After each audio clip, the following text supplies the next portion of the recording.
Les chefs d'État et de gouvernement de l'UEMOA sont en quête de solutions communes. Ils ont entamé leur session extraordinaire en visioconférence aujourd'hui même. Une rencontre qui doit permettre de faire l'état des lieux de la maladie à coronavirus et de proposer des solutions pour endiguer sa propagation dans l'espace communautaire. C'est effectif annoncé le 16 avril dernier. Le port de masque pour lutter contre la maladie à coronavirus est désormais obligatoire à partir de ce lundi au Burkina Faso. Une mesure loin d'être respectée par certains Ouagavillois.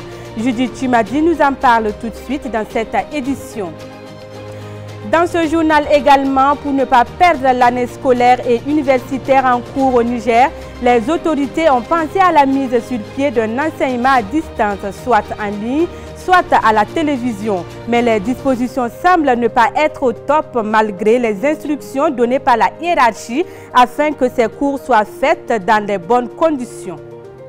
Ce sont là les principaux titres de LCA 20h. Bonsoir. Une tentative d'exécution politique, c'est en ces termes que les avocats de Guillaume Soro définissent le procès de leur client qui doit se tenir mardi au tribunal correctionnel d'Abidjan. La semaine dernière, la Cour africaine des droits de l'homme et des peuples exige de l'État ivoirien qu'il suspende ce mandat d'arrêt. Hier dimanche donc, les avocats de Guillaume Soro ont demandé aux autorités de respecter la décision de la Cour africaine et de suspendre le procès qui doit se pencher sur une partie des accusations, celle de détournement de fonds publics et blanchiment. Des accusations que Guillaume Soro rejette. Pour les avocats de l'État ivoirien, la décision de la Cour africaine n'est que provisoire et n'empêche pas la tenue de l'audience, bien que la Cour a donné 30 jours aux autorités pour exécuter son arrêt. Ce 27 avril débute au Burundi la campagne électorale pour le triple scrutin prévu le 20 mai prochain. Pour l'élection présidentielle, 7 candidats tenteront de convaincre les électeurs jusqu'au 17 mai. C'est une campagne qui va se dérouler par ailleurs sous la menace du coronavirus. 15 cas ont officiellement été déclarés et un décès dans le pays. Et si le ministère de la Santé a adressé des recommandations, aucune restriction n'a pour l'heure été annoncée concernant les meetings et les réunions publiques. Autre point dans cette édition, les ministres des Affaires étrangères de la Défense des 5 pays membres du G5 Sahel et leurs homologues français ont tenu une rencontre ministérielle qui s'est penchée sur le coronavirus dans le Sahel. Les ministres n'ont pas manqué également d'aborder la question de l'annulation de la dette des pays africains et bien d'autres. Drissa Traoré, Bachirou Sawadogo. Des ministres du G5 Sahel en conclave. C'est une image qu'on aurait pu voir encore ce lundi 27 avril à Nouakchott, la capitale mauritanienne qui devait abriter la réunion ministérielle des ministres des Affaires étrangères de la défense du G5 Sahel. Mais le coronavirus les a contraints à tenir cette rencontre en visioconférence. Élargie à leurs homologues de la France, cette réunion ministérielle avait à son ordre du jour le Covid-19 au Sahel, l'examen de la feuille de route opérationnelle pour le sommet du G5 Sahel et de la France prévu en fin juin, l'appui aux forces armées nationales, sans oublier la question de l'annulation de la dette africaine et du sort des ressortissants des pays du G5 Sahel en Europe. Il est clair, tout seuls, nous ne pouvons pas faire face à ces défis-là. Nous avons besoin de nos partenaires qui, on le sait, sont aussi touchés durement par cette pandémie. Et je me réjouis aujourd'hui des tendances observées ces derniers jours en France. Et nous prions, Jean-Yves, que cela continue donc à baisser. L'idée d'une restructuration de la dette est pertinente à la fois pour nous et pour nos partenaires. Et vous l'avez dit, nous saluons ceux qui ont lancé des appels forts pour une annulation de nos dettes, les dettes africaines. À ce propos, nous saluons et nous sommes reconnaissants au président Emmanuel Macron pour l'appel qu'il a lancé et l'initiative qu'il a surtout prise et qui a abouti donc à un moratoire d'une année de la dette africaine décidé par le G20. Concernant le sort des Burkinabés en Europe et dans certains pays africains, le ministre Alpha Barry rassure que les négociations sont en cours pour faciliter leur rapatriement. Coopération que nous avons développée entre nous pour le rapatriement de nos ressortissants les ressortissants français d'un côté et les ressortissants africains de l'autre. Le Burkina Faso a pu bénéficier d'une opération donc, dans le sens inverse. C'était vendredi 24 avril dernier, qui a permis donc à faire revenir 15 Burkinabés qui étaient bloqués en France. Je voudrais vous remercier chaleureusement pour les facilités.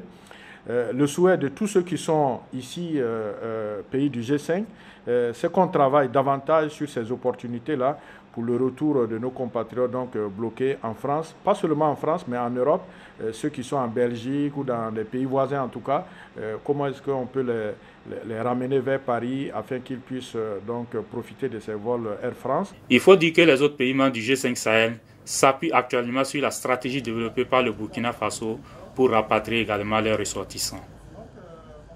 L'UEMOA passe à la vitesse supérieure dans la lutte contre le Covid-19. Réunis aujourd'hui par vidéoconférence, les chefs d'État de l'Union ont décidé d'un certain nombre de mesures à mettre en commun pour faire face à la pandémie. Il s'est agi d'harmoniser la riposte au niveau des 8 pays, mais aussi de s'ouvrir au niveau ouest africain. Des détails dans ce reportage de Gilles Lasda et Constantin Sieda. Attention fixée sur son moniteur, le président du Faso est en discussion avec ses pairs de l'UEMOA.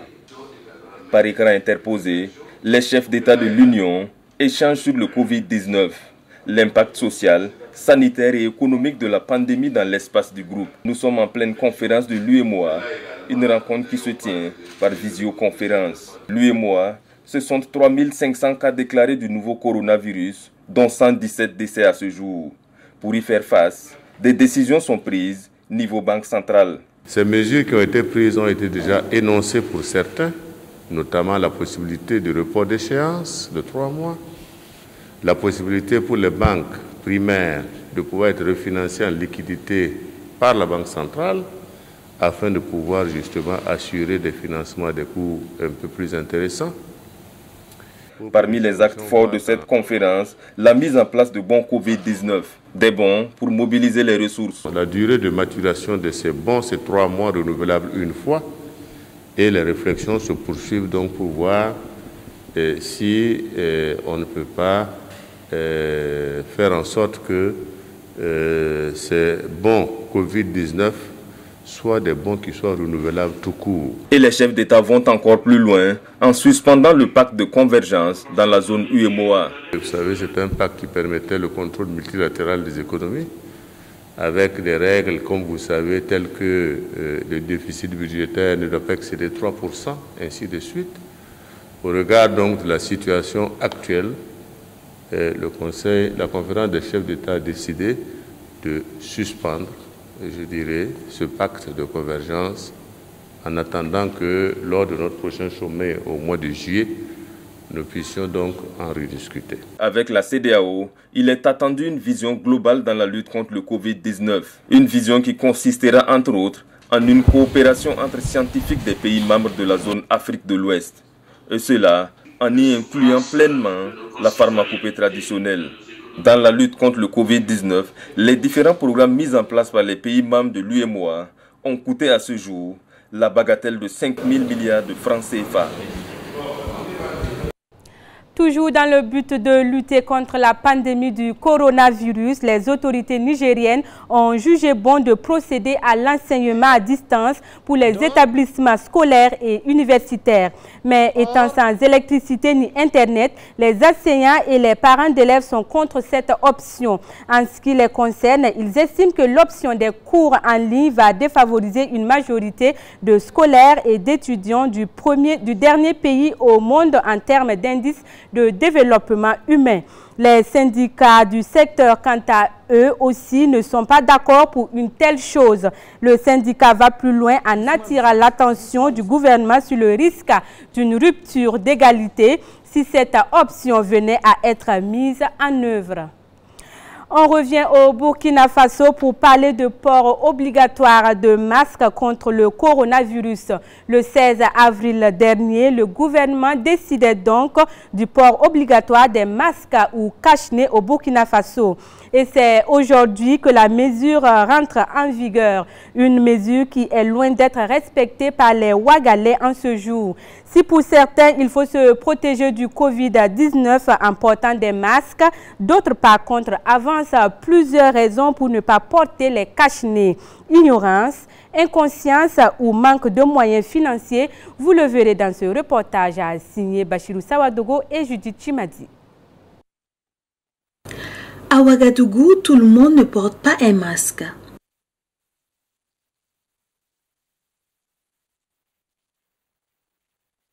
Pourtant, le port de ces bavettes ou tout autre gadget pouvant protéger le nez et la bouche est à présent obligatoire au Burkina Faso. Une décision du gouvernement qui prend effet ce lundi 27 avril. Dans la capitale burkinabé, cette décision peine à s'ancrer dans le quotidien des Ouagalais. Entre problèmes respiratoires et manque de moyens financiers, les raisons ne manquent pas en ce jour pour expliquer ce qu'on peut qualifier de non-respect des mesures gouvernementales. Il n'y a pas l'argent pour payer les cache-nez. Nous, on aurait préféré que le gouvernement nous donne ça gratuitement. Bon, j'ai des gens aussi qui sont là, mais ils n'ont même pas 200 francs pour payer le cache-nez. Bon, et ils ont dit non, sans cache-nez, tu ne peux pas sortir. Bon, il a ses enfants à la maison, mais il n'a pas eu 200 pour eux. Comment il va avoir 200 pour aller payer cache-nez? À penser à ça aussi. Sinon, c'est qu'ils ont dit, bon, nous, on est d'accord, mais eux aussi, ils n'ont pas fait de effort, ils n'ont pas nous encourager. Ou bien, ils veulent copier l'Occident, mais il y a la réalité qui est là. De la façon dont j'étais assis là, quand je porte le masque, ma respiration a tendance à se couper. Cependant, quand le gouvernement veut prendre des mesures, il ne cherche pas à recueillir l'avis des populations avant de l'appliquer. Les cache-nez sont sur le marché à 500 francs, 1000 francs ou 2000 francs. Ce n'est pas à la portée de tout le monde. Pour l'instant, aucune note officielle ne détermine les sanctions en cas du non-respect de la mesure du port obligatoire des cache-nez. Mais comme toute autre infraction, le non-respect de cette mesure pourrait exposer les contrevenants à des sanctions. Mais certains citoyens sont prêts à prendre le risque. Moi, vraiment, le cache-nez là, c'est pas parce que bon, moi je peux, mais si on m'arrête, moi je vais les expliquer pourquoi. Parce que moi je suis sorti avec 400. Je ne peux pas prendre ça pour payer cache-nez. Ou bien, c'est ça le problème. Nous, on n'a pas d'argent. Et là, ils ont pris certaines mesures, mais la réalité est là. Ils vont nous obliger à payer cache-nez. Maintenant, même là, nous-mêmes, il y a des choses même que nous, on veut qu'ils n'ont pas fait là et ils ne font pas. Donc, nous aussi, on ne peut pas faire ce qu'ils veulent. Moi, c'est mon avis. Hein. Voilà, sinon, moi, ça ne me gêne pas que les autres portent. Si moi, j'ai ça, moi, je vais porter. Mais quelqu'un peut, même si un policier m'attrape là, je vais l'expliquer comme ce que je vous explique. Il va faire ce qu'il va faire. Il va me chicoter, ou il va me garer, ou il va m'obliger. Bon, là, moi, je ne sais pas. Pour certains, les autorités burkinabées doivent partager les cache-nez pour que le respect de cette mesure soit effectif. Sur la question, l'exécutif a déjà décidé. Le gouvernement ne distribuera pas les cache-nez aux populations, excepté les couches vulnérables et les élèves. Toutefois, des mesures seront prises pour que les prix de ces masques n'excèdent pas 300 francs CFA. La lutte contre le coronavirus ne doit pas être l'apanage des seuls travailleurs de la santé et du gouvernement. C'est ce qu'a compris un jeune couturier de Bobo-Dioulasso, Abdoulaye Dambélé, puisque c'est de lui qu'il s'agit. C'est spécialisé dans la confection de bavettes à un prix spécial pour accompagner les couches les plus vulnérables. Allons à la découverte de ce jeune talent avec Abdoulaye Ouattara, notre correspondant à Bobo-Dioulasso. Ici, la confection de bavettes a pris le dessus sur la couture de sacs. Et pourtant, c'est la première activité dans cet atelier. Depuis l'avènement du coronavirus et le port de cache-nez comme alternative, le jeune couturier s'est converti en spécialiste des cache-nez. Une manière pour lui de contribuer à la lutte contre la pandémie à coronavirus. Au début de la pandémie, j'ai remarqué sur le marché que les gens ont pris cette malle pour faire un business. Les cache-nez sont vendus à prix d'or. Oh, pourtant, c'est pas intéressant puisque si c'est vendu cher et que tout le monde ne peut pas s'en procurer, forcément les plus démunis vont finalement contaminer ceux qui ont les moyens. Donc ça veut dire qu'à ce niveau, on n'a rien fait de bon. Et mieux vaut que ça soit moins cher, que tout le monde puisse se protéger, que ça soit cher pour se faire de l'argent et après se retrouver dans le même problème que ceux qui n'ont pas pu acheter les cache-nez parce que c'est cher. La matière que nous utilisons chez nous pour faire les cache-nez sont bien choisis. sur une certaine base. D'abord, ce sont des matières dans lesquelles on peut facilement respirer à travers facilement. Encore, c'est du biodégradable, puisque c'est vrai qu'il y a la crise, on doit chercher une solution pour mettre une barrière. Ça, c'est la protection. Mais après la crise aussi, il faut passer à ce que les mouvements de la crise peuvent créer. Les matières que nous utilisons sont saines et propres. C'est bien étudié. On peut respirer bien à travers cette matière-là. Et encore, c'est biodégradable. C'est-à-dire qu'un cache-nez venant de Vision Confection, après utilisation, n'a aucune menace pour la nature. Pour garantir la qualité de ces cache-nez, à Vision Confection, le choix de la matière première est fait après plusieurs conseils. C'est vrai qu'il faut se protéger, mais en se protégeant aussi, il faut une aisance. Voilà, donc du coup, on a remarqué que, en fonction de la crise, tout le monde s'est mis dedans, la couture, faire des cache-nez avec beaucoup de matières. Il y a des matières qui ne permettent pas à l'utilisateur de bien respirer.